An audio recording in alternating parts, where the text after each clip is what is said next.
دموکرات هاولین خوش بو هەڵبژاترین دەمێ نیڤێ کۆنگرێسی تون دکن هەفدەمێ کوپارتوگەکان و هێشتا گومانێ دێختە سەر شیانە سەرۆک ترامپ. چالاکوانên Herêma Kurdistanê lê dijî komeleka xortên çek helgira divên bersiva kiryarên hikûmeta Herêmê bidin. û me raporteke ji kampekî Herêma Kurdistanê têde zarokên êzdiyên rizgarbûyî ji destê Daeş tên çareserkirin.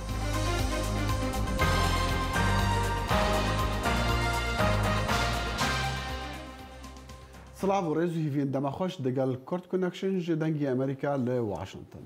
کورد کۆنەکشن هەفتەی دووجار سێشەموان و هەینیان لە بەشی کوردی دەنگی ئەمریکاوە ئامادە و پێشکەش دەکرێت کەناڵی NRT ڕاستەوخۆ بەخشی دەکا. دەستپێکی کورد کۆنەکشنی ئەم ڕۆژمان لە وڵاتەیە گرتوەکانی ئەمریکاوەیە. لە کاتێکدا ملیاردێرێکی ئەمریکایی جەخت لە هەڵمەتەکەی خۆی دەکاتەوە بۆ لادانی سەرۆک ترامپ لە پۆستەکەی، ستیڤ بەنن سەرۆکی پێشووی استراتیژدانەرانی کۆشکی سپی کە زانیاریەکی زۆر و مشتومڕ لەسەری داوە لەسەر پەیوەندیەکانی هەڵمەتی هەڵبژاردننی داناڵد ترامپ بە ڕووسیاوە، ئێستا بە شێوەیەکی تر باز لەو زانیاریانە دەکا کە پێشتر بە نووسەری کتێبەکەی دابوو. بەنن لە چی پەشیمان بووەوە و نووسەری کتێبەکەش چی دەڵێ؟ وەڵامی ئەم پرسیارانە لەم ڕاپۆرتەدایە. لەم کتێبەدا ستیڤ بەنن کۆبوونەوەکانی نێوان داناڵد ترامپ جونیەر و گەورە کاربەدەستانی هەڵمەتەکانی هەڵبژاردننیش لەگەڵ پارێزەرێکی ڕووسیاییدا بە خیانەت و نانیشتیمانی ناودێر کردووە. بەڵام دواتر بەنن ئاماژەی بەوە کردووە مەبەست لەو لێدوانەی کوڕەکەی ترامپ نەبووە، بەڵکو پۆڵ مانەفۆرد بووە سەرۆکی هەڵمەتەکانی هەڵبژاردننی ترامپ. دەزانی ستیڤم خۆش دەوێت، سوپاسگوزارم بۆ ئەو کاتەی پێی بەخشیم، ئەو زانیاریانەی پێدام. ناشمەوێت زیاتر بیخەمە پێگەیەکی ناخۆشتر لەوەی ئێستا تیایدایە، بەڵام ئەو لێدوانەی داوێتی مەبەست لێی دۆناڵد ترامپ جونیەر بووە نەک مانەفۆرد. لەگەڵ ئەو مشتومڕی ئەم کتێبە ناوێتیەوە سەرۆک ترامپیش لە لای خۆیەوە لە هەوڵی تۆکمەکردن و هێشتنەوەی ئەو پشتیوانیانەدایە کە هەی بوون و جەختیش دەکاتەوە لەوەی سیاسەتەکانی لە پێناو بەرژەوەندی ئەمریکاییەکاندایە. هەر تەنها بیری لێ بکەنەوە کاتێک مەکسیکۆ ئەو هەموو پارەیە داهاتێتی، کاتێک کەنەدا ئەو هەموو پارەیە داهاتێتی، دانوستانەکان ئاسان نابێت، بەڵام ئێمە وەهای لەکەین ڕەوا بێت بۆتان و دەمانەوێت سەرکەوتنی زیاتر ببینین بۆ ئەمریکیەکان. پاش تێپەڕبوونی نزیکەی یەک ساڵ بەسەر تەمەنی بەڕێوەبەرایەتەکەی سەرۆک ترامپدا هێشتاش ناڕزایی هەر هەن لەناو ئەمریکادا بەرامبەر ئەم بەڕێوەبەرایەتیە. لە سەرانسەری ئەمریکاوە پەیام دەگاتە هەموو کەسێک کە ئازاریان هەیە، زۆر تووڕە و ناڕازین و ترسیان هەیە لەو ڕاستیەی ڕوبەڕووی ڕژێمێکی فاشستی بووینەتەوە کە دەبێت ڕابژیرێت. لە ناو کاردارانی ئەمریکاشدا دەنگی بڵندی ناڕزایی هەن بەرامبەر سەرۆک ترامپ و لادانی لە پۆستەکەی، ئەو هیوایەشیان لەسەر هەڵبژاردنەکانی میدتەرمی کۆنگرێس هەڵچنیوە. شەڕی من بریتیە لە لادانی داناڵد ترامپ لە ئۆفیس و لە دەسەڵات. دەستپێکی ئەم هەوڵەش لەوەوە دەست پێ دەکات کە ئەنجومەنی نوێنەران بگرینەوە دەست. تامستێر کە ملیاردێرێکی دیموکراتە بە ملیۆنان دۆلاری تەرخان کردووە بۆ هەوڵەکانی دیموکراتەکان تا جارێکی تر ببنەوە بە زۆرترایەتی لە کۆنگرێسدا. بە ملیۆنان ئەمریکایی دەزانن ئەم سەرۆکە گونجاو نییە بۆ ئۆفیس و پێویستیشە بزانن کاتێک کۆنگرێس دەوێتە کۆنگریس دیموکراتەکان ئەو جارکاری ئاکاری بە پەلەی پێویست دەکات لە پێناو ڕەوشی دیموکراسیماندا. بۆ ئەو هەڵبژاردنانەی میدتەرمی کۆنگرێسی وڵاتە یەکگرتووەکانی ئەمریکا، دیموکراتەکان پشتێکی زۆریان بە دەنگی لاوان و گەنجان بەستووە. کۆماریەکانیش هەوڵی خۆیان دەدەن تا بە زۆرینە بمێننەوە لە کۆنگرێسدا و لە ململانێدان کە سندوقەکانی دەنگدان یەکلای دەکاتەوە. هەرچەندە لە ناو کۆماری ئیسلامی ئێراندا تا ئەندازەیەک خۆپیشاندانەکانی ناڕزایی دەربڕین بەرامبەر ڕژێمی ئێران هێور بوونەتەوە، بەڵام ئێرانیەکانی لە وڵاتانی تر دەژین بەردەوامن لە دەربڕینی پشتیوانیەکانی خۆیان بۆ خۆپیشاندەرانی ناو ئێران کە داوای باشکردنی ژیانیان دەکەن و هەروەهاش ڕیفۆرمی سیاسی بەو شێوەیەی وەلی فەقێ لە ئێراندا ڕۆڵی نەمێنێت. لەگەڵ هێوربوونەوەی خۆپیشاندانی ناڕزایی لە نێو خۆی ئێران، خۆپیشاندانی ئێرانیەکانی دوورە وڵات لە وڵاتانی دەرەوە تاوەسێنێت. زۆرێک لە وڵاتان خۆپیشاندانی ئێرانیەکانیان بینی، لە ئەمریکاش وێرای سەرماوسۆڵەی واشنگتن خۆپیشاندان بەردەوام بوو. ئەمڕۆ من لێرەم ئازادیم بۆ خەڵکی ئێران دەوێت. ئەم ڕژێمە زۆری لێکردم لە ساڵی 1970 ئێران جێبهێڵم. پیاوە زیرەک و ئازاکەمیان ئەشکەنجەدا. من لێرەم بۆ ئەوەی شەڕی ئازادی ئەوان بکەم، بۆ ئەوەی بە خەڵکی ئێران بڵێم ئێمە لەگەڵ ئێوەین. خۆپیشاندانەکانی ناڕەزایەتی لە ئێران زۆربەی توێژی گەنج بوو. بۆ ئەم گەنجەش کە لە وڵاتی ئەمریکا دەژی وەک دەڵێت خۆپیشاندانەکانی نیشتیمان هیوایەکی داوەتێ ڕۆژێک ئەو ڕژێمەش بڕوخێت. کاتێک خەڵکی وڵاتەکەم دەبینم خۆپیشاندان دەکەن و بە ژیانی خۆیان لە هەمبەر ئەو فشارانی لەسەریان دەکرێت وەستاونەتەوە داوا دەکەن ڕژێم بگۆڕدێت من هەان دەدات و وام لێ دەکات شانازیان پێوە بکەم. لە نێو خۆی ئێران خۆپیشاندانەکان وەک زۆرێک لە چالاگوانە ئێرانیەکان باسیەکەن بە زۆری هێز لەلایەن دەوڵەتەوە خەفە کراوە کەچی هەر لە ئێران خۆپیشاندانێت کە لە قازانجی دەوڵەتە بە ئازادی شەقامەکانیان ئاپۆرا کردووە. کاربەدەستانی ئێران ئەو جوڵانەوە مەدەنیە بە فیتی وڵاتان ناوەبن لە خۆپیشاندانەکەی واشنگتن کە لە بەردەم کۆشکی سپی بوو زۆرێک دڵیان بە لێدوانەکەی سەرۆک ترامپ خۆش بوو.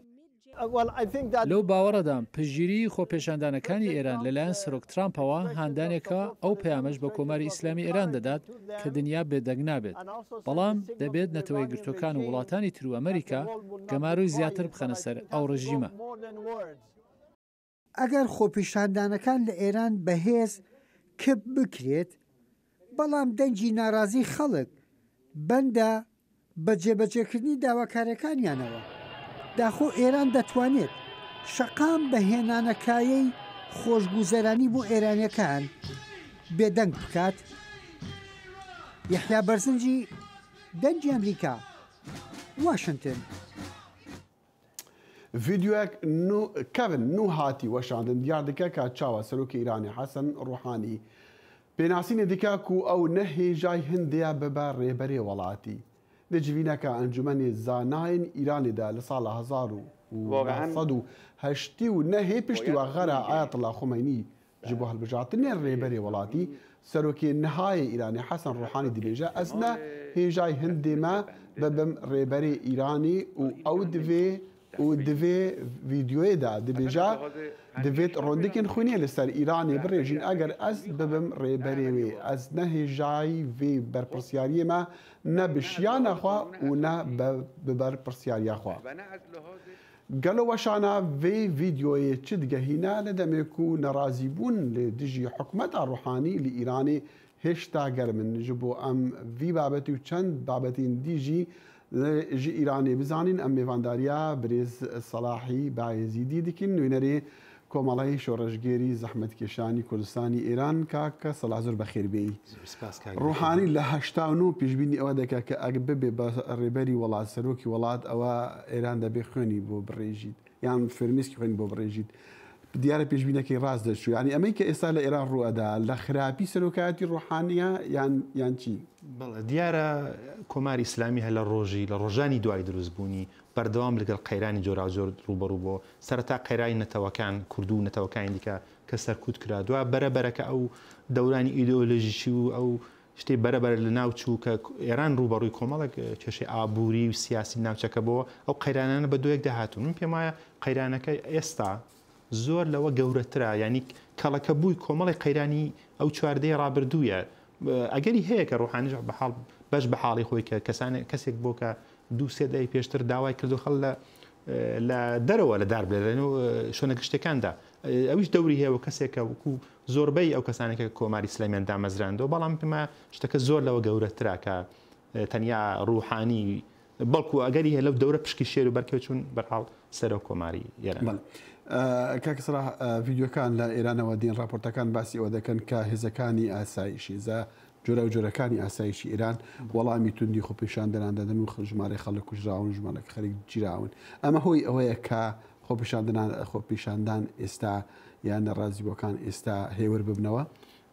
پێم وایە هێور نەبووتەوە بەڵام بەشێکی بۆ ئەوەیە کە لە ڕۆژانی یەکەمدا کە ئینتەرنێت خێرایی زۆرتر بوو خەڵک دەسترسی هەو بە کۆمەڵک تۆرە کۆمەڵایەتەکان وەکو ئینستاگرام و وەکو تەلگرام ئەوانە دەیتوانی زۆرتر ئەم ڤیددیۆی ئەم خۆپەشاندانانە بڵاو بێتەوە بەڵام لە ڕۆژی 4 و 5 بەرەبەر کۆماری ئیسلامی ئینتەرنێتی خاو کردەوە کۆمەڵ لەو تۆرە کۆمەڵایەتیانەی بەست و وەزەخت و زۆریشی زۆرتر کردەوە فشاری زۆرتر بۆ خەڵکێناوە مە هەرەوڕۆ بیستمان کە یەک نەفەر پژڕاست کراوە تا 3 کەس لە نێو زینداندا کوژراوە.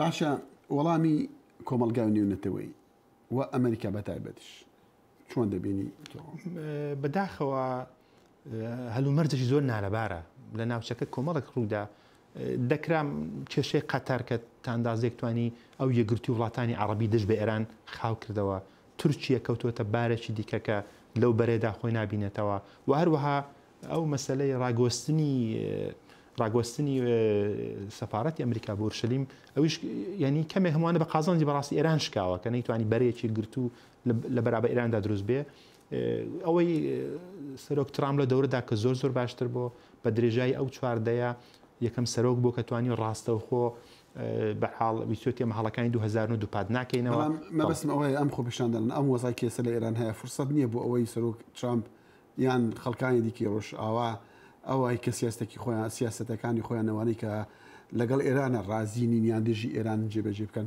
بەڵێ قەولی ئەوەشی داوەکە لە ڕۆژانی داهاتوو ئێمە احتمالاً وەزارەت دەرەوە و وەزارەتی خەزانەداری ئەمریکا بە کۆنگرێس کۆمەڵێک سانکشن و گەماروی زیاتر بخەنەسە ئێران بەتایبەت ئاشکراکردنی سەرەت و سامانی ڕێبەرانی ئێران کە دۆنێشە و گزارشتێک بوو لە دەنجی ئەمریکا بڵاوکراوەکردن خامنەی نزیک 96 میلیارد دلار سەروەتی لە دەرەوە و سەرۆتان توانێت بلۆکە بکرێ لە دەرەوە ینی ئەو تانتوانێت دەوری هەبێ بۆ ئەوەی کە دووبارە ئەم خۆپەشاندانانە بە وورێکی زۆرتر ڕاستە بەڕێبەراتی ترامپ و نوێنەری ئەمریکا لە نێتۆیەکان دیسان باسی لەوە دەکەن کە ئێران لەسەر نۆتەیان لە ئاگادارکردنەوەدایە ئەمە چی دەگەن ئەمە جاری ترش چەند ساڵی پێشتر دیسان ئەم قسە وتراوە یان پار ئەم قسە وترابوو کە سەرۆک دۆنالد ترامپ ئەمە قسەی کردبوو ینی چی ئێمە چی لێتێ دەگەین چ کریار بە دوایەوە دێتن ئەگەر بکرێتەوە بۆ ئێمە کورد دوای ڕووداوەکانی باشووری کوردستان و دوایانە لە 16 ئۆکتۆبر کورد کەمێک دڵتەنگە ینی نیگەرانە لەوەی کە ئایا ئەمریکا توانێت پشتی کورد بگرێت بە هەمان شێوە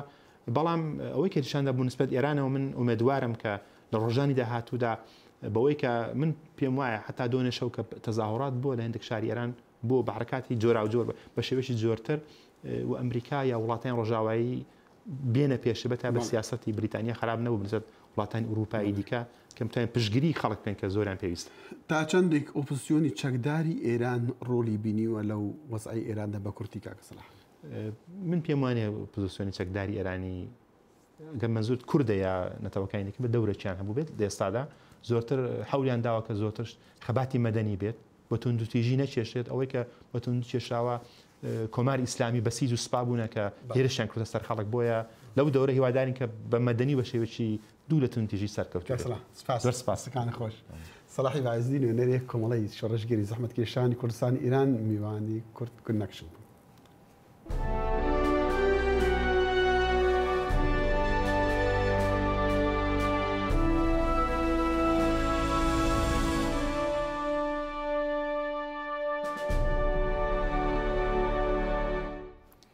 پشتی ji xebata sivîl ji bo dizveînana daxwazên xwe bêhîvî bûyî ji maleka xwartên Kurd li Derbendî xan çek helgirtine li dijî herêma li dijî hikûmeta herêmê lê ev bûye cihê nerazîbûna ji maleka ronakbîr siyasetvan û çalakvanan. ئێمە کۆمەڵە گەنج گەیشتنە ئەو بڕوایی کە جگە لە مانگی ڕابردوو گروپێک گەنج بە بیانووی ئەوەی دەسەڵاتی کوردی حساب بۆ خۆپیشاندان و ناڕزایەتیە مەدەنیەکان ناکات لە قەزای دەربەنیخانەوە و لە ڕێگەی تۆڕە کۆمەڵایەتیەکانەوە شەڕیان دژی دەسەڵات ڕاگەیان بەڵام سەرجەمیان دەستگیر کران پەرلەمانتار و چالاکوانان پەنابردنی ئەو گەنجانە بۆ چەک بە زەنگێکی مەترسیدار و وەسف دەکەن و داوا لە حکوومەت دەکەن گوێ لە ناڕزایەتیە مەدەنیەکان بگرێت تا خەڵک لە چالاکی مەدەنی بێهیوان نەبێت و بیر لە ڕێگە چارەی تر بکاتەوە. بەشێکی پەیوەندی بۆ هەیە کە دۆخێکی ناجێگیری سیاسی و کۆمەڵایەتی لە کوردستانە بەهۆی قەیرانی سیاسی و قەیرانی ئابووری وەک دروست بووە ئەمەواکە ڕۆڵی دەستگا ئەمنیەکان زۆرێک لە جۆرەکان لە جاران لاواستر ببێت کە خەڵک پەنا بۆ چەکەبا. بەشی دۆمیشی ئەوەیە کە لە ڕاستیدا بە درێژایی 12 ساڵی ڕابردوو خۆپیشاندان لە هەرێمی کوردستانە هەبووە و خۆپیشاندانی مەدەنی و خۆپیشاندان و داوای خەڵک گوێ لێ نەئەگیرێ و ئەوەی کە لە کوردستانە گوزارێ لە حەقیقەتە تووڕێی و نیگەرانەکانی خەڵک تەسەوری ئەوەی لێ کرێ ڕۆژ بە ڕۆژ زیاتر پەرە بسێنێ و لە خۆپیشاندانی مەدەنی و لە جموجۆڵی مەدەنی و دیموکراسی و پەرە بۆشتی تر بسێنێ. ماوەی 6 ساڵە ناوبەناو خۆپیشاندان و ناڕزایەتی گەورە لە هەرێمی کوردستان دروست دەبێت، بەڵام زۆربەی خۆپیشاندانەکان بێ جێبەجێکردنی خواستەکانیان کپ کراونەتەوە. هەر ئەمەش وای کردووە ڕۆشنبیرانی هەرێم ترسیان لەوە هەبێت کە لە دەرەنجامی گوێنەگرتن لە خواستەکانی خەڵک پشێوی دروست ببێت. هەموو بارودۆخی دوای 16 ئۆکتۆبر لە کوردستان و عێراق دەرەنجامی گوێنەگرتنی ئەم دەسەڵاتەیە، دەرەنجامی بێباکی ئەم دەسەڵاتەیە، دەرەنجامی کە لە ڕقی و تێنەگەیشتنی ئەم دەسەڵاتەیە. ڕاستیەکەی هەبوونی گروپی چەکداری جۆرا و جۆر سەرهەڵدانی دیاردەی دیکەی عسیان لەم کۆمەلگایە هەموو دەرەنجامی ئەوەن. هەموو ڕێگا مەدەنیەکان لەگەڵم دەسەڵاتە تاقی کراونەتەوە. گەرچی داواکاری سەرەکی زۆربەی خۆپیشاندانەکانی هەرێم پێدانی موچە و خزمەتگوزاریە سەرەتاییەکان بووە، بەڵام ناوبەناو ڕۆیشتنی دەسەڵاتیش دەبێتە بەشێک لە داواکاری خۆپیشاندەران. خەڵکیش ئەمڕۆ پێویستی بەوەیەکە دەسەڵات گوێ لێ بگرێت، گەر گوێ لێ نەگرێت یاخیە بێ کە یاخیش بێ بەڕاستی حەقی خۆی بدرێت لە نەبوونی یاسادا یاساک بە خۆی دروستکە. هەرچەندە خەڵکی هەرێمی کوردستان لە دۆخێکی ئابووری خراپدایە، بەڵام هێشتا باری ئەمنی هەرێمیان بەلاوە گرنگە و نایەنەوێت ئاسایش و سەقامگیری هەرێمەکەیان تێک بچێت. دڵشاد ئەنوەر، دەنگی ئەمریکا، پارێزگایی کەرکووک. ڕێکخراوە تێرۆریستەکەی دەوڵەتی ئیسلامی زۆرێک لەو منداڵە ئێزگیانەی دەژیری کردبوون بۆ مەبەستی جیاواز بەکاری دەهێنان. کوڕەکانی دەکردە چەکدار و زۆرێک لە کچانیشی وەک سەبایە بەکاردەهێنا. ئێستا کە زۆربیان گەڕاونەتەوە پێویستیان بە چارەسەر هەیە تا بتوانن ژیانێکی ئاسایی و ئاسوودە بەسەر بەرن. وەک پامنەری دەنگی ئەمریکا لە راپۆرتەکەیدا باسی دەکا ڕێکخراوێکی بیانی ئەو ئەرکەی لە ئەستۆ گرتووە.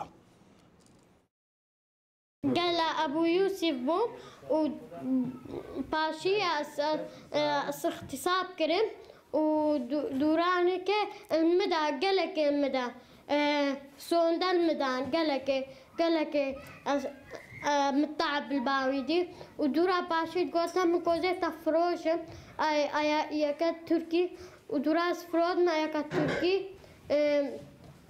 ئەسفرۆدمە یەکە تورکی و دوورا تورکی سێ جارە تا پۆرا سەرێ پۆران بکرد و تاقدا سێ جارە کەپێ مخوین کرد وزگیش مسکاتم بێمە بەر تقریبا ساڵەکە و هەنێ دیم هەتان باز نەدا زەلباوی بوو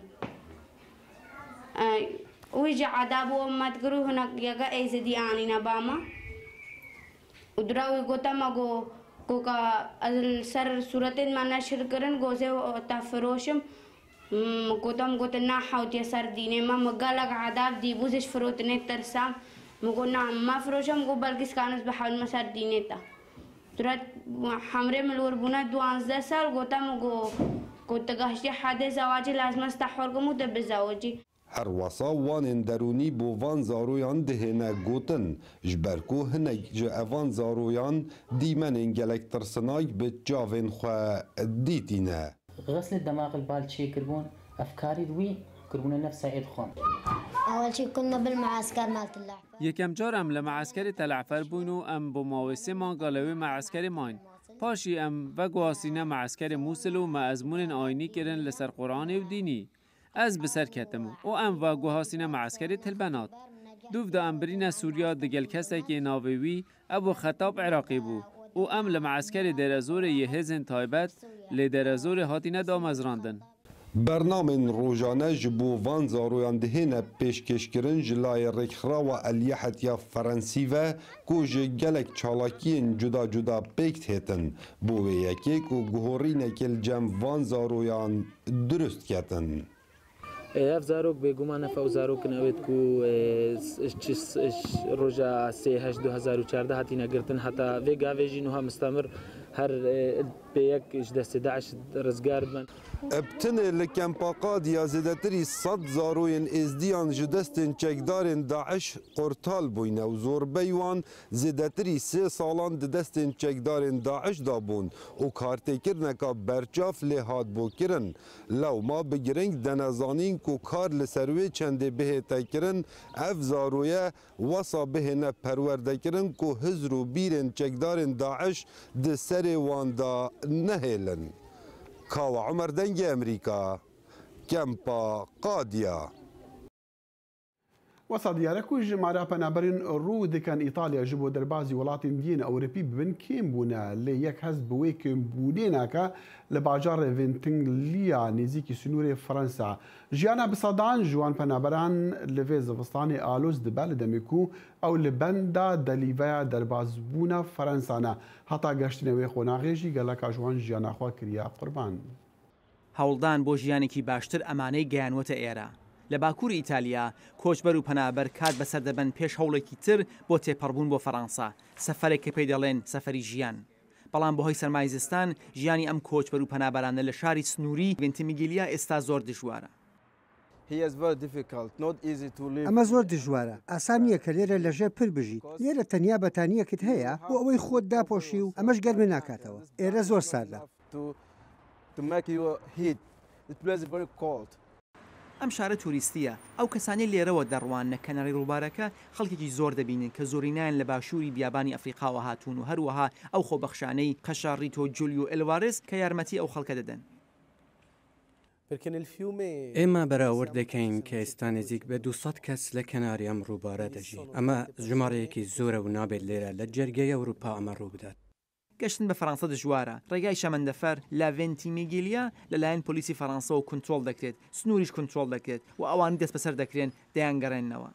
بە پێی یاساکانی ئوروپا کۆچبەران و پەنابەران دەبێت لە یەکەمین وڵاتی ئوروپایی کە پێی دەگەن داوای پەنابەری بکەن و زۆرینەی ئەمانش بە قایق لە لیبیەوە گەشتونتە ئیتالیا. هەندێک زۆر هەوڵ دەدەن ڕێگای بگرنەبەر کە بە ڕێگای مەرگ دەناسرێت و بە کوێستانەکانی ئاڵپدا دەچێتە فەڕەنسا. لە مانگی 12 ساڵ 2016ەوە تا ئێستا لانی کەم 11 پەنابەر و کۆچبەر لە ڕێگای مەرگدا گیانیان لەدەست داوە هەرچەند ژمارەی ئەوانەی دەگەن ئیتالیا کەم بووتەوە. شەوانە هەوڵەکان بۆ ڕۆشتن دووقات دەبێتەوە. ئەوانەی کە بە زەحمەتێکی زۆرەوە بە شەمەندەفەر گەیشتونەتە ئێرە بە پاس دەیانگەڕێنەوە بۆ باشووری ئیتالیا. بەڵام ئارزووی جێهێشتنی وڵات یەکجار زۆرە کاتێک ڕێژەی بێکاری لەسەرەوەیە. هەندێک منداڵیش لە نێو پەنابەراندا هەیە کە وەک خۆبەخشەکان دەڵێن مافیان پێشێل دەکرێت. ئێمە ڕەوشەکە چاودێری دەکەین و بۆ وێنە شێوازی هەڵسوکەوتی پۆلیسی فەڕەنسا لەگەڵ منداڵان مافی هاتن بۆ فەڕەنسا و داوای پەنابەریان هەیە بەڵام سنووریان لێدا خستون و ناتوانن بێنە ئێرە. لە نزیکترین ئوردوگای پەنابەران 450 کۆچبەر و پەنابەر جێگیر بوون. سەلاح بێکر ئالام یەک لەوانەیە کە ناچێت ناوم کەمپانە چۆن پێی وایە ئەوە دەبێتە هۆی ئەوە ئیتالیا جێنە هێڵێت. من 5 جار هەوڵم داوە بچمە فەڕەنساوە 2 جار لە ڕێگەی کوێستانەوە بووە من ناوەستم و بەردەوام هەوڵ دەدەم. ئەمە بۆتە کایەکی مشک و پشیلە و هیچ نیشانەیەک نییە بەم زوانە کۆتایی بێت. ژنێکی کۆسۆڤۆیی کە لە کاتی قەیرانی کۆسۆڤۆدا هێزی سربەکان دەستدرێژی سێکسیان کرد بۆ سەر لەم ساڵی 2010دا دانراوە بۆ مینەتیانەی دووچاری هاتوون و وەک ئاماژەشی پێدەکرێ قەرەبوو دەکرێتەوە پاش بێدەنگیەک لەسەر ئەم دۆسەیە بۆ ماوەی نزیکەی 20 ساڵ لە کاتێکدا ڕۆژانە لەگەڵ بیرکردنەوە لەو مینەتیەدا ژیاوە. وان ئەمبرین مالێکە ڤالایە بێ دەرگە و پەنجەر وان ئەزە خوشکامن لە ژوورێکی دانین لە هەمان مالدا مەسێ ژندی تن دە ژوورەکە دیدا دەنگی هەبژینێ من هات وی هاوار دەکرد ji ber ku wan bi asînî li wî didan min nezanî bige heme hewara hevjînê xwe yan hewara xuşka xwe. Drîta ya ku nedoxest navê xwe yê rastî eşkira bike û xuşka wê du kesin ji nêzik 20,000 jinin ku destdirêjiya seksî li wan hate kirin bi destê serbazin Sirbî di demê şerê Kosovoda. Drîta ji dengê Amerîka ra got ku zarokê di zikê wê de ji ber çû piştî destdirêjiya seksî li wê hate kirin. Piştî vê yekê hevjînê wê ji nexweşiyên lêdanê jiyana xwe ji dest da. Balyoza Kosovo bû Amerîka Vlora Chitako roniyê dide li ser vê pirsgirêkê. gelek caran qurbaniyên van tawanan ne tenê hes bi êşe dikin lê ew her wisa hes bi şermê jî dikin. دریتا دبێژە کو کەس و کارن وێ نزانن چ بەسەرێ وێ هاتیە. من کاری بوو بێژم کەسێکی دەبزانیت ئەو بسەرێ من هاتی. منێ نەکاری با سەر و چاوە خەلکی ببینم ژە شەرمادا. ئەمنستی ئینتەرناشنال دەدەزانین کو ڕێڤەبەریانەتەوەی یەکگرتی و ئەرکاجی بجیکردنا یاسەیە یەکەتیە ئەوروپی لە کۆسۆڤۆ گونەهکارن vê تاوانێ دادگەه نەکردنە و پشتی 18 ساڵان بەلگە gelek kêmane. Em li vêrê banga çaksaziyê di nav sîstema dadweriyê û parastina şahidan dikîn. Dixwazin da ku ew bê tiris li dadgehê baxivin. وەک ڕزگاربوویەکە تونند و توژیە سەکسی، حکوومەت وێ 230 یۆرۆیان هەر مەه بدە دریتا بەرامبەر تشتێ بسەرێ وێ هات. دریتا bi vê alîkariyê kêfxweş e ji ber ku ew nema daxwaziya para ji kesekî dike. Lê ew niha daxwaziya alîkariyeka din dike. Ew jî alîkariya derûnî ye. Drîta dibêje ku eger bi milyonan para bidin, ew tiştê ku bi serê wan hat, wê hemî jiyana wan digel wan be û tişteke ji mejiyê wan reş nabe. سەرۆکی تورکیا ڕەجەب تایب ئەردۆغان جزا لەسەر بانکێکا تورکیە شەرمەزار کرد و گوت ئەو گاڤک سیاسیە و هەوڵەکە هەفتپشکا CIA و FBI لە دژی ئەنکەرێ لە هەفتیا بۆری دەستەیەک سوندخوارن ئەمریکی بانکا خەڵک بانک خەتەبار کرد بەخوا دزینێ ji cezayên li ser Îranê vê pêngavê peywendiyên her du endamên NATO xirabtir kiriye. Dema ji bo civîneka endamên Partiya Xwe de axift Erdogan got dezgeha zanyariyên Amerîka CIA û bîroya lêkolînên federalî FBI û torê Fethullah Gulen pêk ve karî dikin ji bo tengavkirina Enkerê. دەستگای فریاگوزاری سەربەنەتەوە یەکگرتووەکانیش کە سەنگی کارەکانی لەسەر بەهاناوەچوونی پەنابەرانی فەلەستینیە ئێستا خۆی لە ڕەوشێکی خراپدا دەبینێت. ئەم ڕەوشەش پاش ڕەخنەکانی وڵاتی ئیسرائیل و هەروەهاش هەڕەشەکانی سەرۆک داناڵد ترامپ دێ بۆ بڕینی بودجە لەو دەستگای نەتەوە یەکگرتووەکان. بەنجامین نەتەنیاهۆ ئاماژەی بەوە کردووە کە هاوڕایە لەگەڵ ڕەخنەکانی سەرۆک ترامپدا و ئەوەشی بۆ زیاد کردووە کە پێویستە ئەو دەستگایە ببێت بەڕابردوو.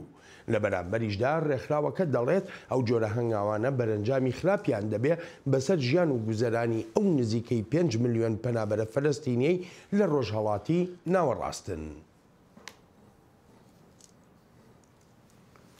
بەڵێ vê dijîm tîniya dimahiya bernameya Kurtconnection ya vê rojî heta roja Eynîme dîsan civanekê diye digel temaşevanên Kurtconnection heta wî demî hewdeman her şahid û bextewar bin. Her şahid bin.